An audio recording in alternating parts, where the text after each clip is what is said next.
In 1985, two of the biggest stars on the planet stood face to face in a recording studio. One was the king of pop.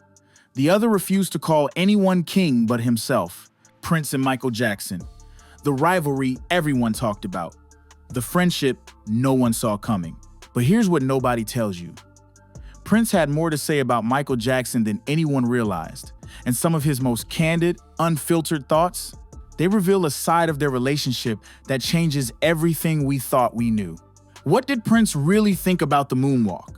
Why did he turn down the duet that could have broken the internet before the internet even existed? And what did he whisper to his closest confidants about Michael in those final years? Stick around, because by the end of this video, you'll understand why Prince's words about Michael Jackson matter more today than they ever did. Prince Rogers Nelson wasn't just a musician. He was a force of nature who played 27 instruments, produced his own albums, and controlled every aspect of his artistry with an iron fist. He didn't bow to record labels, he didn't bow to trends, and he certainly didn't bow to other artists, no matter how successful they were. Born in Minneapolis in 1958, just 3 months before Michael Jackson entered the world in Gary, Indiana, Prince grew up in a completely different universe. While Michael was rehearsing with his brothers under the strict watch of his father, Prince was a quiet kid dealing with epilepsy, a broken home, and an early obsession with music that bordered on supernatural. Both men were rewriting the rules of pop music. Michael had just released Off the Wall. Prince dropped Dirty Mind. The stage was set. But here's where it gets interesting. The media loved pitting them against each other. Black artist versus black artist. Who sold more? Who danced better? Who was more talented? Prince hated it, and he said so repeatedly. In a 1985 interview, Prince was asked point blank about the so-called rivalry with Michael Jackson. His response? There is no rivalry. The media tries to create that, but we're doing two completely different things. Different things? Let's pause there, because that statement tells you everything about how Prince viewed Michael, and more importantly, how he viewed himself. Now, let's talk about the moment that could have changed pop music history forever. Michael Jackson is in the middle of creating Bad, the follow-up to Thriller, the best-selling album of all time. The pressure is astronomical. How do you top 50 million copies sold? How do you outdo Billie Jean and Beat It? Quincy Jones, Michael's legendary producer, had an idea, a duet. Not just any duet, but a collaboration between Michael Jackson and Prince on a song called Bad. Picture it, the two biggest stars in music on one track with a video that would have been absolutely iconic. The budget?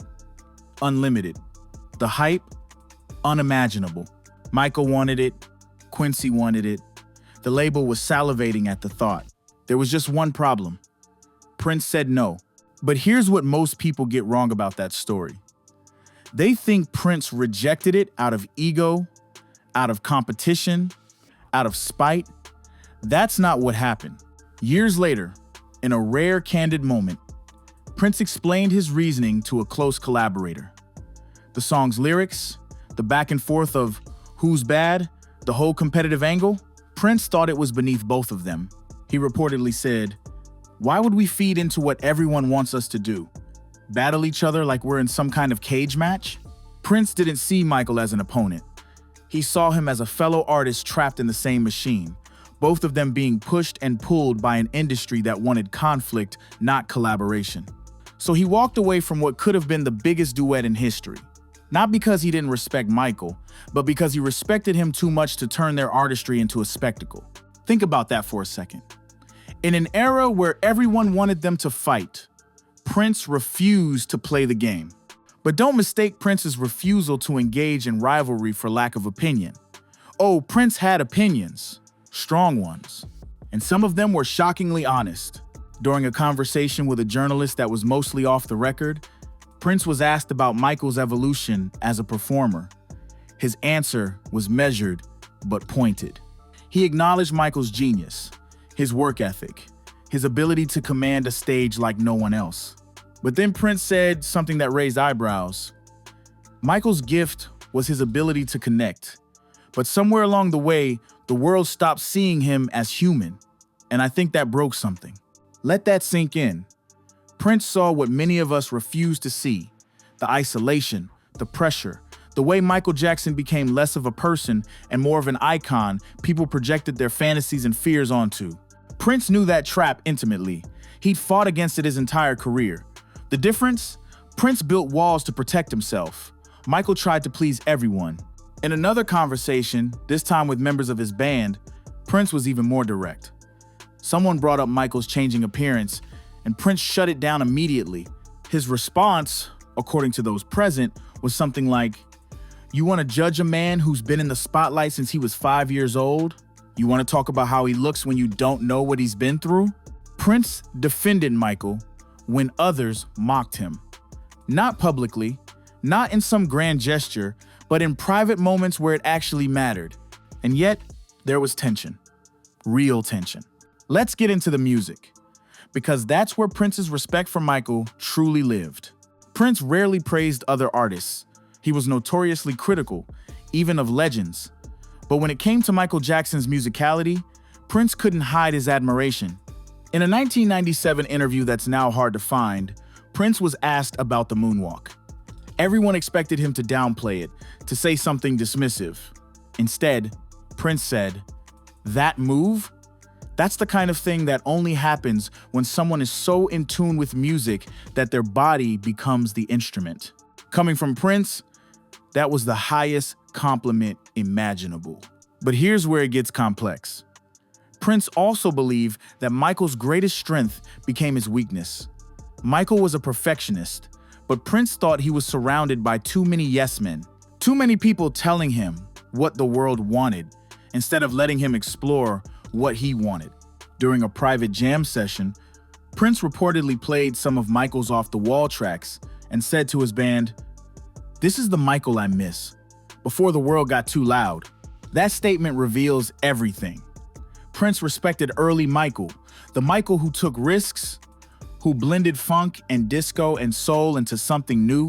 He was less enthused about later Michael, not because the talent disappeared, but because he felt the authenticity got buried under spectacle and controversy. And then there's the jealousy question. Did Prince envy Michael's commercial success? Some insiders say yes. Thriller outsold everything Prince ever did.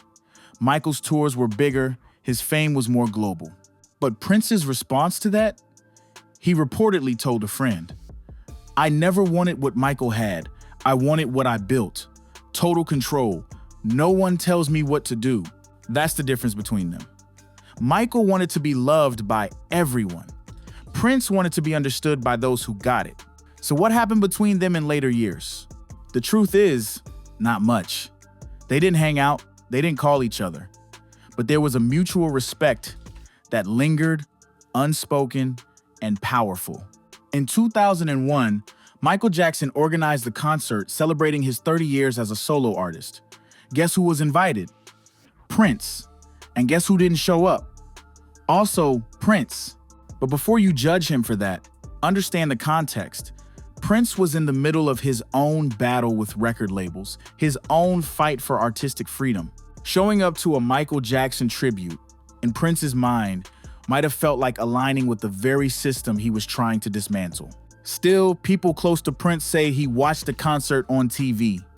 He didn't trash it, he didn't mock it, he just watched quietly as Michael reminded the world why he was the king of pop. And then, in 2009, Michael Jackson died. Prince's reaction was private. He didn't release a statement, he didn't perform a tribute at an award show. But according to those who knew him, Prince was deeply affected.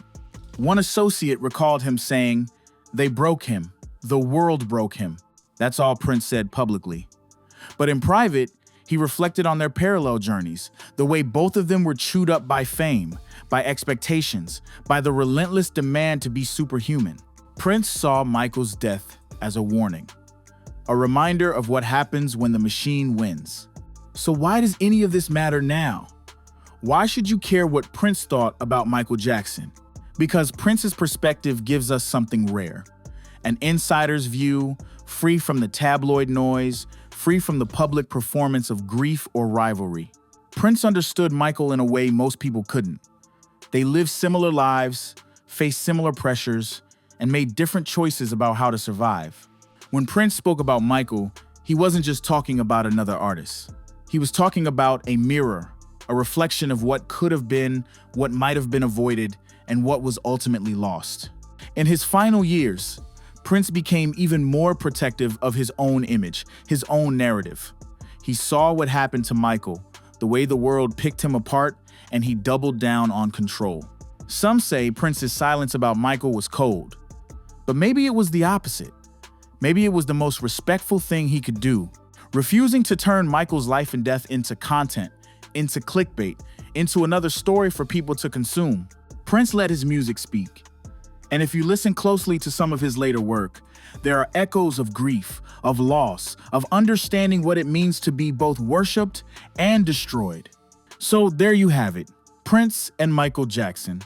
Not rivals, not enemies, but two artists navigating the same impossible machine, each in their own way. Prince's candid thoughts about Michael reveal something deeper than gossip or drama. They reveal empathy, respect, and a shared understanding of what it costs to be a legend. If this video gave you a new perspective, hit that subscribe button and turn on notifications for more stories from the King of Pop channel. We're diving deep into the untold moments that shaped music history.